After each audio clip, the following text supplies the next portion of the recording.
ఒకవైపు దండయాత్రలు చేస్తూ ఎక్కడికంటే అక్కడికి ప్రజా సమస్యలను పట్టించుకోకుండా రాజకీయ లబ్ధి కోసం దండయాత్రలు చేయడం, ఆ క్రమంలో పోయిన ప్రతి చోట దాడులు చేయడం, తలకాయలను కొన్ని చోట్ల మామిడికాయలను దొక్కించడం కార్లతో, కొన్ని చోట్ల తలకాయలను దొక్కించడం చేస్తున్న ఒక విష సంస్కృతికి అలవర్చుకున్న ఒక పార్టీ బెదిరిస్తే ప్రజలు బెదిరిపోయే వాళ్ళు లేరు. వాళ్ళు ఎవరిని బెదిరిస్తున్నారు? ప్రజల్ని బెదిరిస్తున్నారు.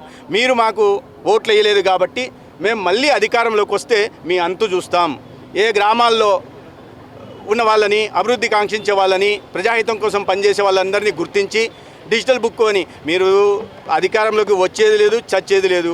ఊరికే ప్యాలెస్లలో కూర్చొని కలలు గంట బెదిరిస్తామంటే ఇప్పటికే ప్రజలు మీకు చాలా లాగి పెట్టి చెంపదెబ్బ కొట్టి గుణపాఠం నేర్పారు. ఆ గుణపాఠం నుంచి మీరు ఆత్మపరిశీలన చేసుకొని మీ తప్పుల్ని సరిదిద్దుకునే ప్రయత్నం చేయకుండా మళ్ళీ అదే ప్రజల్ని బెదిరిస్తూ మిమ్మల్ని చంపుతాం, నరుకుతాం, రప్ప రప్ప ఆడిస్తాం లాంటి భాష వాడుతున్నారంటే ఎటువంటి మానసిక పరిస్థితుల్లో వాళ్ళు ఉన్నారో అర్థం చేసుకోవాల్సింది. ప్రజలు ఇవన్నీ గమనిస్తున్నారు.